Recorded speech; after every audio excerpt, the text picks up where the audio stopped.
अचानक से तुर्की बौखला गया है। और बौखलाया क्यों है तो आपको बता दें, कई सारी चीजें हो रही हैं। एक तो इजराइल ने उसे इतना डरा दिया है कि अपने देश में गिरफ्तारियां शुरू कर दी है तुर्की ने, और दूसरी तरफ तुर्की ने ब्लैक सी को भी बंद कर दिया है और खुद अपने सहयोगी यूके के जहाज को घुसने नहीं दे रहा है। आखिर हुआ क्या है? नए साल के शुरुआत से ही एक बड़ा झटका दिया है। हमास के टॉप के लीडर को उड़ा दिया है इजराइल ने। और आपको बता दें, इजरायली पीएम के कसम पूरे होने शुरू हुए हैं। जियोपॉलिटिक्स में बहुत कुछ चल रहा है, जानने को आपको बहुत कुछ मिलेगा। आइए जानते हैं इन खबरों को विस्तार से। इस वक्त ना तुर्की के अंदर ना खुद ही एक हलचल मची हुई है। तुर्की को खुद समझ में नहीं आ रहा है कैसे करे, क्या करे और कैसे सीन को संभाले। हुआ क्या है कि तुर्की ने सबसे पहले अपने देश में सर्च करना शुरू कर दिया है। क्या सर्च करना शुरू कर दिया है? तुर्की को डर लग रहा है कि उसके देश में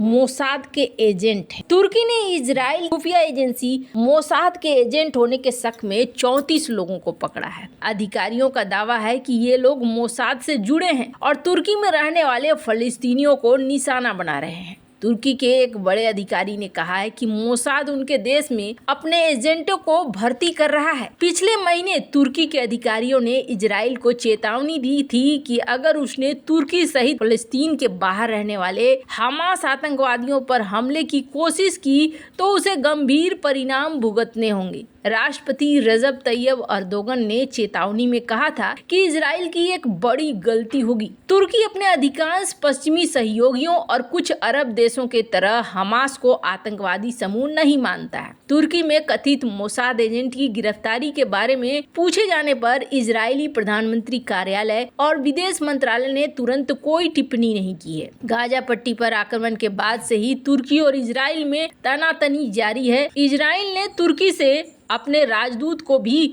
वापस बुला लिया है। तुर्की के राष्ट्रपति अर्दोगन ने इजरायली प्रधानमंत्री बेंजामिन नेतन्याहू पर गाजा में नरसंहार करने का आरोप लगाया है। नेतन्याहू को हिटलर भी करार दिया है। तुर्की के अधिकारी के अनुसार पुलिस ने MIT खुफिया एजेंसी और इस्तांबुल पुलिस के आतंकवाद विरोधी ब्यूरो की साझा जांच के तहत 8 प्रांतों में कई स्थानों पर छापे मारी। अधिकारी ने कहा कि इजरायली खुफिया सेवा हमारे देश में रहने वाले फलस्तीनियों और उनके परिवारों के खिलाफ हमलों में इस्तेमाल किए जाने वाले एजेंटों को भर्ती कर रहा है। उन्होंने संपर्क स्थापित करने के लिए सोशल मीडिया में जॉब पोस्टिंग का इस्तेमाल किया। बाद में संपर्कों के साथ कम्युनिकेशन बनाए रखने के लिए एनक्रिप्टेड मैसेजिंग प्लेटफॉर्म का इस्तेमाल किया। तुर्की के अधिकारी ने दावा किया कि इजराइल अपने संपर्कों को किए जाने वाले भुगतान के लिए बिचौलिए और लाइव कोरियर का उपयोग करता है। उसने कहा कि मोसाद से जुड़े लोगों के खिलाफ तुर्की का अभियान जारी रहेगा।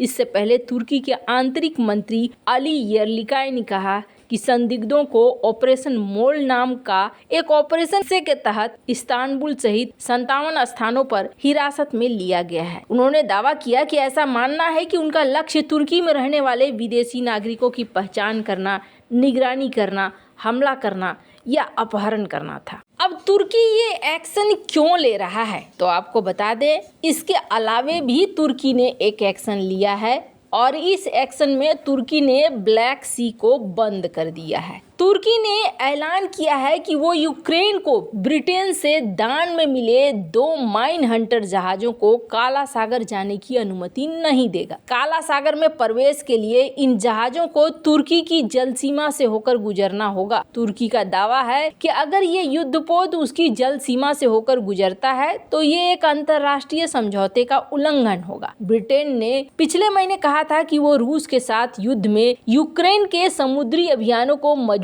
करने में मदद करने के लिए रॉयल नेवी के 2 माइन हंटर जहाज यूक्रेनी नौसेना को ट्रांसफर करेगा। तुर्की के राष्ट्रपति रजब तैयब अर्दोगन के कम्युनिकेशन डायरेक्टर ने कहा है कि नाटो सदस्य तुर्की ने सहयोगियों को सूचित कर दिया है जब तक यूक्रेन में युद्ध जारी रहेगा वो जहाजों को बोस्फोरस और डॉर्डानेल्स स्ट्रेट का उपयोग करने की अनुमति नहीं देंगे। एक बयान में कहा गया कि हमने अपने जितने साथी हैं सबको विधिवत अवगत करा दिया है। जब तक युद्ध जारी रहेगा, यूनाइटेड किंगडम से यूक्रेन को दान में दिए गए बारूदी सुरंग खोज जहाजों को तुर्की जल डमरू मध्य काला सागर तक जाने की अनुमति नहीं मिलेगी। जब फरवरी 2022 में रूस ने यूक्रेन पर हमले शुरू किए थे, तब तुर्की ने 1936 के मॉन्ट्रो कन्वेंशन को लागू कर दिया। इससे प्रभावी रूप से युद्धरत देशों के सैन्य जहाजों के लिए युद्ध में शामिल होने के लिए ब्लैक सी से निकलने और प्रवेश करने का मार्ग अवरुद्ध हो गया। ये समझौता घरेलू ठिकानों पर लौटने वाले जहाजों को छूट देता है, लेकिन युद्ध शुरू होने के बाद से न तो रूस और न ही यूक्रेन ने अपने युद्ध पोत को तुर्की जल डमरू मध्य से काला सागर तक ले जाने का इरादा दिखलाया था।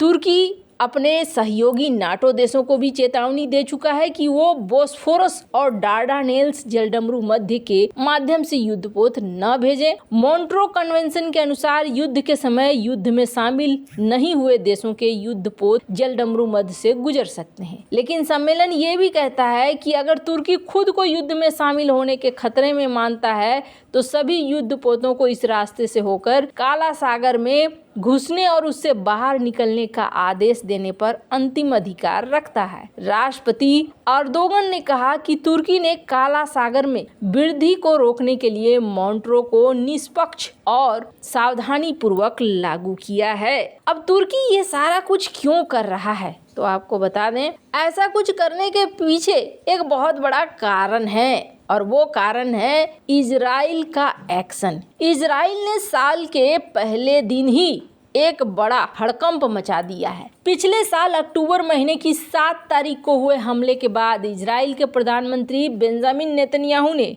कसम खाई थी कि इजराइल हमास को खत्म कर देगा और अब इजरायली प्रधानमंत्री की पहली प्रतिज्ञा पूरी हो गई है। हमास ने अपने नंबर 2 नेता सालेह अल अरोरी की मौत की पुष्टि कर दी है और इसे इजराइल द्वारा कायरतापूर्ण हत्या बताया है। यानी हमास के टॉप लीडर का सफाया होना शुरू हो चुका है। हमास ने मंगलवार को कहा है कि लेबनान की राजधानी बेरूत के दक्षिण में एक ड्रोन हमले में उसका बड़ा नेता मारा गया है, जिससे अब ये लड़ाई बढ़ने की आशंका बताई जा रही है। हमास के मीडिया आउटलेट अल अक्सा टीवी ने कहा कि हमास के राजनीतिक ब्यूरो के उप प्रमुख सालेह अल अरौरी बेरूत में एक विश्वासघाती जायोनी हवाई हमले में शहीद हो गए। अरौरी को हमास समूह की सैन्य शाखा इज एंड दीन अल कसम ब्रिगेड के संस्थापक सदस्यों में से एक माना जाता है, जिसका हेड ऑफिस बेरूत में था। हमास के अधिकारियों के मुताबिक हमले में मारे गए लोगों में हमास के सैन्य शाखा के 2